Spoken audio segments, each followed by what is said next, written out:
With the Flyers season officially over and exit interviews underway, we learn about some extracurricular activities for Porter Martone, the futures of some huge pieces for the Philadelphia Flyers, such as Dan Vladar and a few others, as well as some insider information on the supposed Matvei Michkov drama from none other than the Flyers clubhouse leaders themselves. Ladies and gentlemen, today we're going to talk about a couple of things. We're going to talk about some possible extensions for some different Philadelphia Flyers. We're going to talk about what some guys are getting up to in the offseason, and then we're going to get into one of those things that matters a little bit more than some others. Overall, what the Flyers themselves think of Matvei Michkov through all of this drama and speculation about what's going on with him. That being said, ladies and gentlemen, if you have been enjoying this content, if you like these videos, even if you just like watching me, please make sure that you subscribe.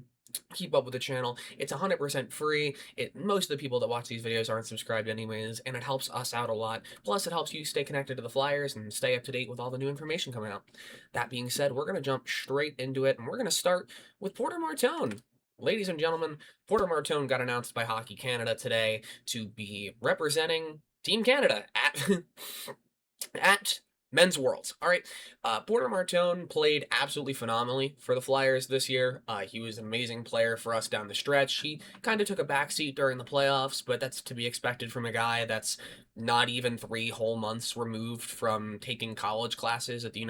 Michigan State. So overall, like, this is an amazing step forward for the kid. He's going to get some amazing play in with some very good players on Team Canada. Not necessarily guys that he's going to be playing with day in, day out on the Flyers, but overall, getting him more experience in a true professional setting, because we know that things like Men's World, like the Olympics, like IIHF Junior or World Juniors aren't exactly the closest thing to playing like true NHL professional hockey, because of the different teams and the fact that you're going to be playing against some guys that aren't in the NHL, and not everybody is the same caliber of team. But overall, it'll be some really good experience for Martone, and hopefully him playing in this tournament with other guys around the same skill level as him will allow him to continue to progress and continue to grow in the offseason, more so than just normal practice and a normal practice schedule would. That being said, we're going to jump straight into the next thing. So one of the biggest topics at exit interviews was extensions and returns from a lot of different Flyers. Now, while a lot of guys were asked about the future or their futures here, I'm going to talk about a couple big ones, starting with the guy that I mentioned immediately off the top, Dan Vladar. Vladar got asked about if he'd pick up a phone call talking about an extension already, and while I know that I've talked recently about how I don't think I mentioned it in a video, but I know I was mentioning it in the comments when going back and forth with a couple of people, that I think that it's a better idea, if we want to extend Vladar, to wait until next season comes around to see how he's playing then, to make sure that we're not getting the one-hit wonder and giving him Ilya Bryzgalov's contract.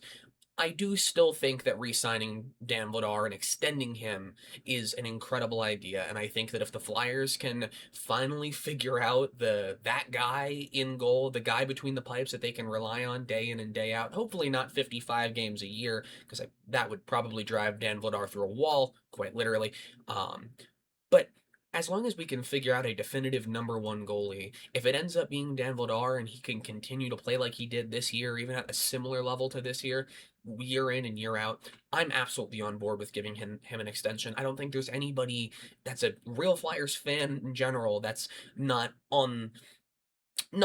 board with at least trying to extend him and give him an opportunity to stay in Philadelphia. That being said, he does still have time left on his current contract, so the Flyers by no means have to extend him this year, though if they feel that it's better to this year, they can this year. But that's up to Danny Brière and Keith Jones. Another one on the goalie front, Sam Ersson got asked about how he feels about staying in Philadelphia. And I know that Ersson's kind of an interesting player when it comes to discussing keeping him on the team, because he was quite bad to start the year, but he got better as the year went on. And I think that giving him the opportunity to stay here, even if it's on a 1 or 2 year prove-it deal, even if it's just kind of on a deal meant to be like, hey, we're going to keep you here so that we can use you as a trade piece down the line if it needs to happen, I think keeping him in the city, especially given the way that his play picked up towards the end of the year, and giving him a more stable role as a backup rather than transitioning him from a backup to a starter, back to a backup again, I think some stability will bring better play when it comes to Sam Ersson, and keeping him in the city isn't exactly a bad idea either. Lastly, on the extension front, I want to talk about, once again, Trevor Zegras. Zegras got asked about how he feels playing in Philadelphia and how he would feel playing here again, and honestly, I think a lot of us expected this answer. Zegras said that he loves it here. And if you watched him play and you watched the way that he's been in interviews all year, especially that game against the Ducks in Philadelphia when he had the 2 goals, oh, you can tell that he's loved it here since day one, and I don't see him going very long through this offseason without getting an extension, or at least without getting talked to about an extension. Him and Jamie Drysdale, both guys that we got from the Ducks, and I'm mentioning them together for this because it's relevant here, are restricted free agents, so the Flyers aren't at the most rushed of a pace to get extensions out to both of them, but both of these guys should get their money this year. These guys should both be Flyers for a while, as Jonesy and Danny Brière have both said that these guys are big pieces that they want to keep around. That being said, we're going to move over to a topic that I think is a little bit more hot on the iron right now, something that a lot of people are very interested in, and it's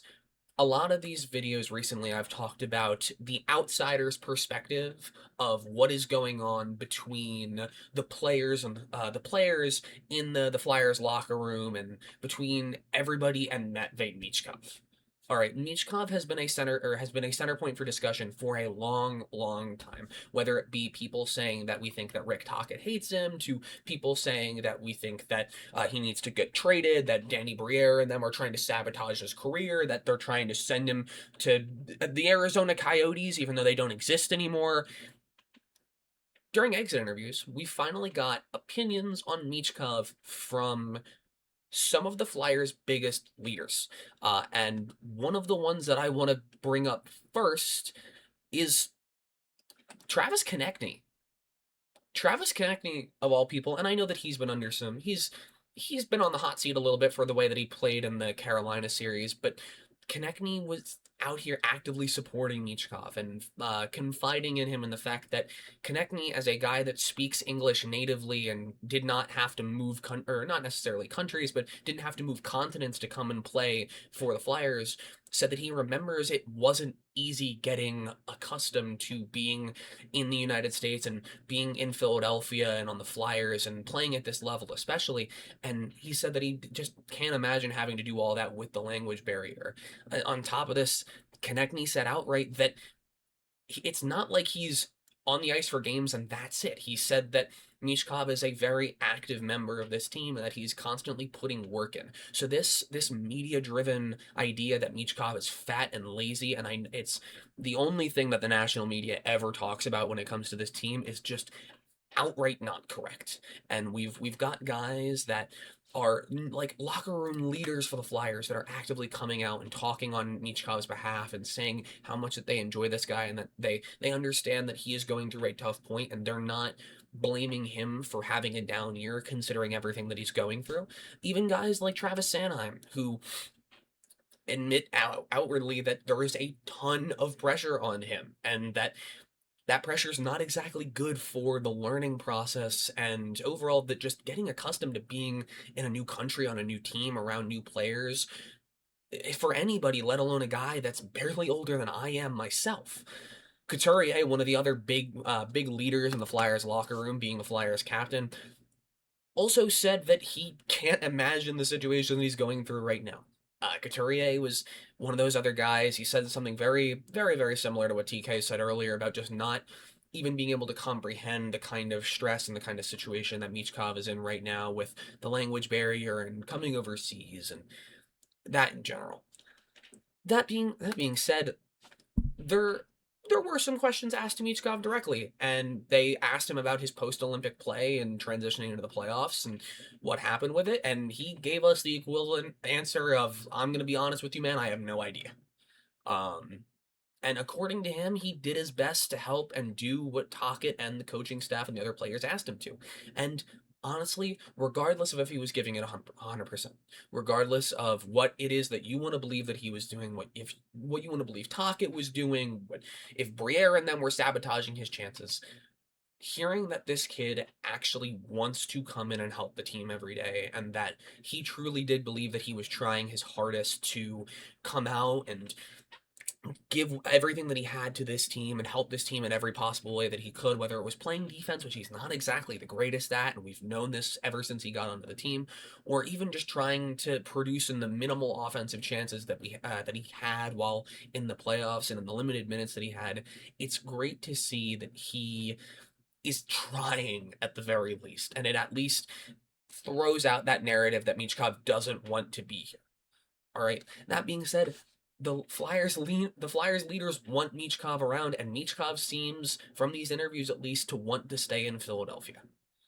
That being said, ladies and gentlemen, that's all I have for you today. If there's anything that you disagreed with me on, if there's anything that you believe that I should have talked about a little bit more today, maybe something that you saw in the exit interviews that you would like my opinion on, please let me know down in the comments below. I'll stick around after this video goes out to talk with a couple of y'all, share some other opinions on things that got announced that maybe didn't make it into this video. But that being said, ladies and gentlemen, have a wonderful rest of your day, and go Flyers.